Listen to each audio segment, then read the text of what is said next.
Hello, my name is Kevin and welcome to the Love Decanters channel. So, I'm still in France, staying with my brother-in-law and his wife on holiday. And yeah, so he's got a couple of pieces of glass, commemorative glass, and I have a couple of pieces at home. It's not something I collect, it's not something he really collects either, but he's got a couple of bits. I thought between us, there's enough for a video, because they're all very different from each other. So what I will do is I will show you the couple of pieces that he has. Well, there's actually three, but one's a pair. And then I will do some more filming when I get home and show you what I have. And you'll get an idea of the kind of variations in this kind of glass. So with that said, let's go on and have a look at the glass that he has. Here is the first piece I'm going to show you. It's celebrating QE2, and yeah. So you can see this is it's got a little bit of cutting here. The odd line. I don't know. A bit of acid. It looks like the acid stuff is etched. Then someone's just run a little wheel around to do the little bits of cutting on it. Yeah, I think that's the launch, QE2, 1969. This is Stuart Crystal. I think this pattern's called Lyric. I will look it up, but it is marked. Where is the mark gone? I did see it. Yeah, you can hardly see it. There it is. I thought it was in the middle, and then I couldn't see it. There it is. Can you see? It says Stuart, England. So, 1969, of course. It might have been made a year later, I don't know, but probably made in 1969. And yeah, I don't know if this is a standard piece that they've done this on. I will look in the catalogues when I get home and find out, is this a standard piece? I think it's called Lyric when it's got this in it, but I'm not certain. But I will find out. So that's, and this is kind of a bit more, I wouldn't say super mass produced. You do have a piece of lead crystal here. It's nicely done. But the etching bit there, the acid is stenciled, done with a stencil, so not massive skill to do that. So next I'm going to show you a couple of Brandy balloons. We don't know who made these balloons, but the engraving on here is very well done. See, there we go. Put my hand behind it. Can you see that? Isn't that nice? Yeah, so there's no stencil or anything. This is all completely hand done. And then this one. I'm not sure what castle it is. I think it was done. Is it Carnarvon? I don't know. It doesn't look like Carnarvon. Anyway, maybe Cardiff Castle. But anyway, there you go.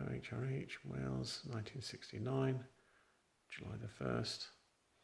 I'd like to point out, neither of us are royalists, which is why neither of us have that much, and only between us can we scrape together enough glass to do a video.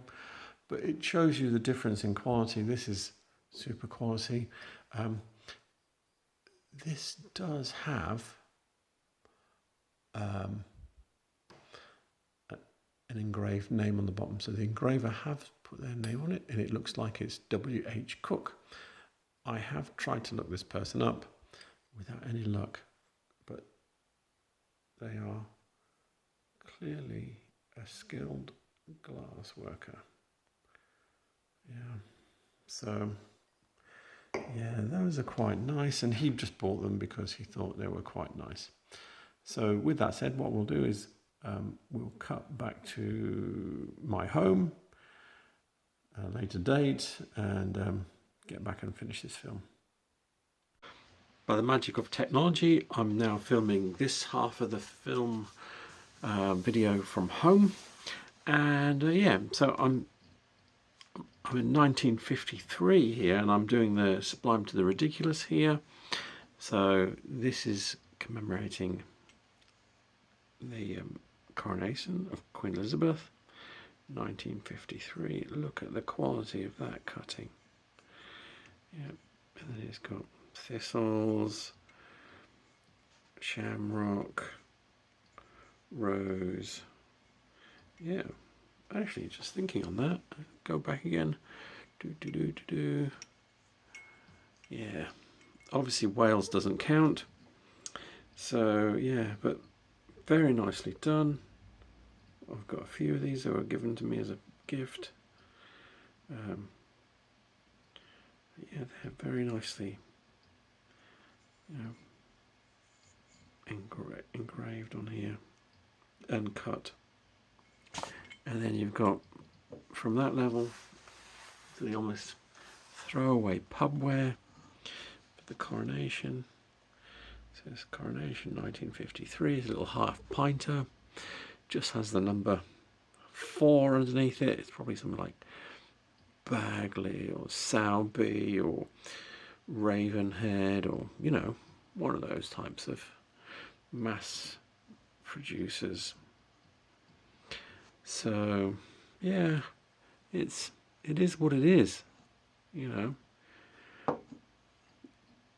If you're just out for a bit of fun on the day, you might drink your beer out of this.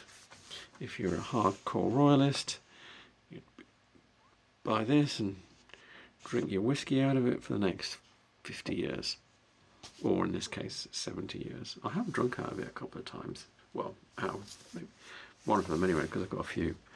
But anyway, yeah, so that's these. I don't have any references for them. I would like to know who made the nice one, but there are no marks on them.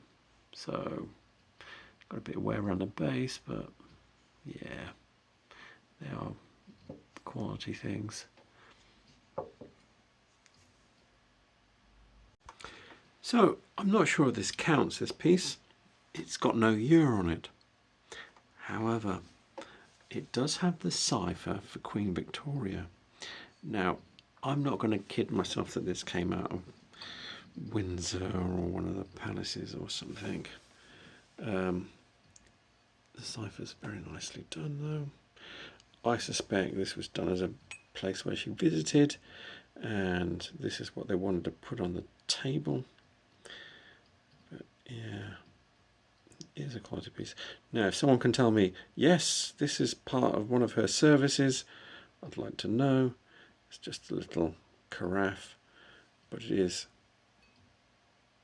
very nicely done. Let's see if I can get it to focus on this bit here. Can you see?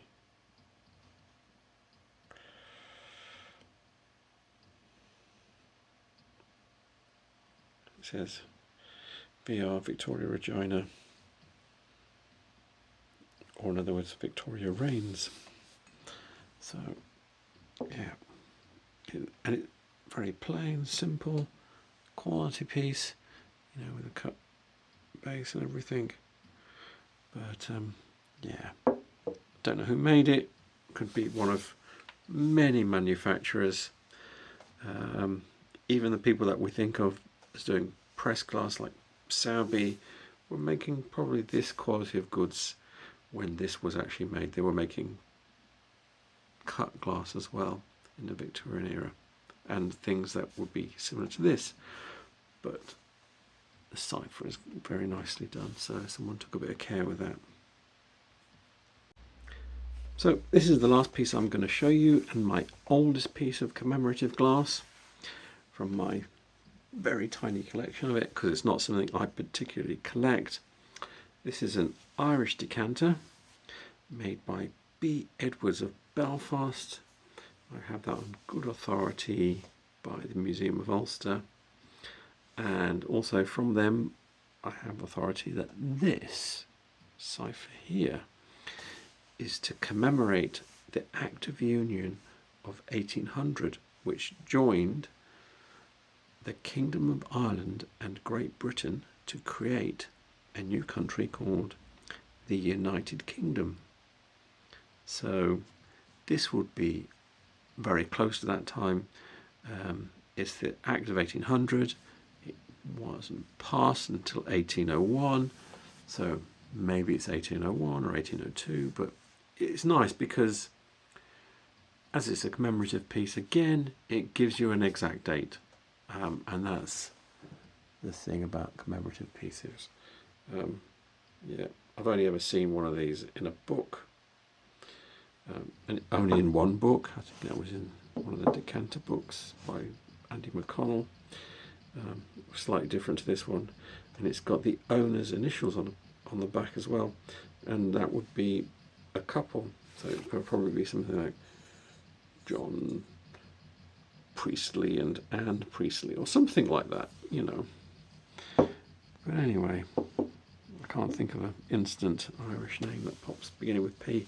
But anyway, so that's what that is, and it does help you date this piece as it is a commemorative piece. And usually this type of decanter is dated 1883 to 1800. They were probably still making them after 1800, but yeah, especially as this is, the Act of Union didn't happen until 1801. But anyway, it's a nice piece. It's very rare. I pinched it off someone off eBay who didn't know what this meant, but it's mine now. And yeah, it's part. I particularly collect Irish glass, which is why I was out to buy it. So there you have it. This is back in time compared to the last shot that I was just doing, but I know what I'm going to be filming. I think I'm going to have some references in those, and they will be in the description below. And yeah, so please remember to like and subscribe. I will be doing more movies, of course, and yeah, anything else? No, I can't think of anything. So yeah, like and subscribe. Thank you for watching. Good night.